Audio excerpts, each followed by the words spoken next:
कभी सोचा है कि असली करोड़पति असल में होते कौन हैं और वो इतने अमीर बनते कैसे हैं? आज हम थॉमस जे स्टैनली की जबरदस्त किताब द मिलियनेयर नेक्स्ट डोर के उन राज को जानेंगे जो शायद दौलत के बारे में हमारी पूरी सोच ही बदल दें। चलिए, सबसे पहले एक सवाल से शुरू करते हैं। जैसे ही कोई कहता है करोड़पति, तो दिमाग में पहली तस्वीर क्या बनती है? सोचिए जरा। शायद कुछ ऐसा ही है ना। एक चमचमाती महंगी गाड़ी, बहुत बड़ा सा घर और सिर से पांव तक डिजाइनर कपड़े। यही तो हमें फिल्मों और सोशल मीडिया ने सिखाया है कि अमीरी मतलब एक ऐसी लाइफस्टाइल जो दूर से ही चिल्ला चिल्ला कर कहे, देखो मैं अमीर हूं। लेकिन इस किताब का सबसे बड़ा और सबसे चौंकाने वाला सच कुछ और ही है। रिसर्च ये बताती है कि असली करोड़पति मतलब सच में अमीर लोग अक्सर हमारे और आपके बीच में ही रहते हैं, बिल्कुल साधारण तरीके से।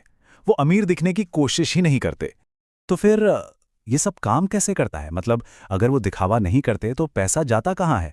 किताब हमें बताती है कि दौलत बनाने के दो बिल्कुल अलग रास्ते होते हैं और ज्यादातर लोग अनजाने में ही इनमें से एक को चुन लेते हैं।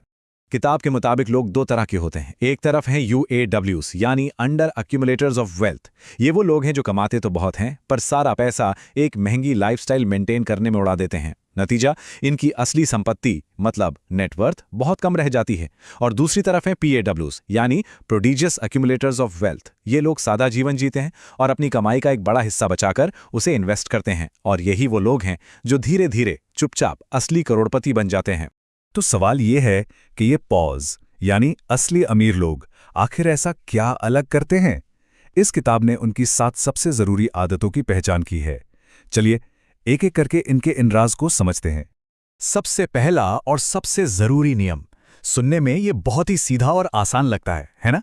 लेकिन सच कहूं तो दौलत की पूरी इमारत इसी एक नींव पर खड़ी होती है। असली अमीर लोग हमेशा अपनी आमदनी से कम में जीने की कला में माहिर होते हैं। इसे एक छोटे से उदाहरण से समझते हैं। मान लीजिए किसी के महीने की कमाई 1 लाख रुपए है।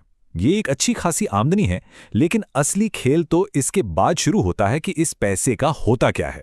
अब देखिए, ज्यादातर लोग क्या करते हैं, जैसे ही कमाई बढ़ती है वो अपने खर्चे भी बढ़ा देते हैं। लेकिन एक दौलतमंद सोच वाला इंसान अपने खर्चों पर लगाम रखता है। मान लेते हैं वो सिर्फ 60,000 रुपए ही खर्च करता है, तो जो 40,000 रुपए बचे वो कहाँ गए? वो गए सीधे निवेश में, हर महीने, साल दर साल।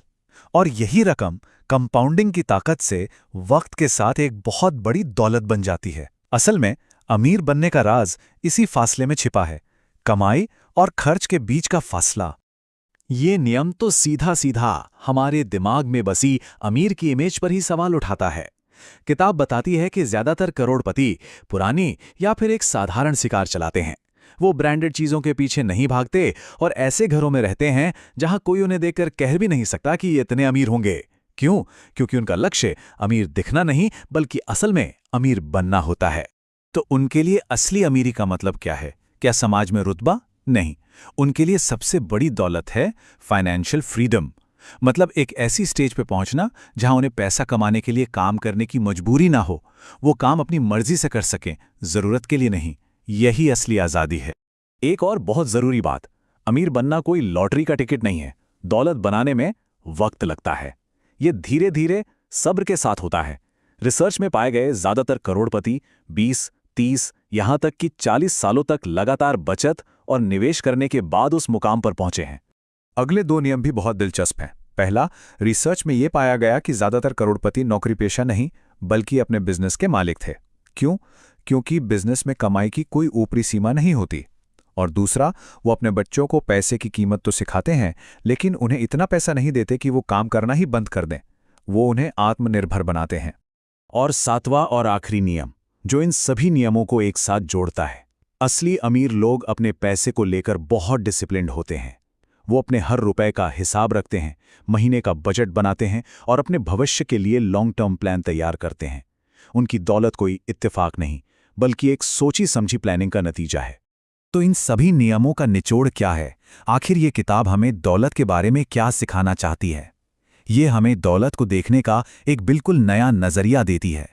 इस किताब का आखिरी संदेश बिल्कुल साफ है। आप कितना कमाते हैं ये उतना जरूरी नहीं है जितना ये कि आप उस कमाई का करते क्या हैं। असली दौलत सिर्फ बड़ी बड़ी तनख्वाहों से नहीं बल्कि अनुशासन, बचत, निवेश और सादगी जैसी अच्छी आदतों से बनती है। तो ये किताब हमें एक बहुत ज़रूरी सवाल के साथ छोड़ जाती है। असली दौलत आखिर है कहाँ? एक शानदार लाइफस्टाइल में जो आज सबको दिखती है, या फिर उन निवेशों में जो आने वाले कल की आज़ादी को पक्का करते हैं? सोचिएगा ज़रूर।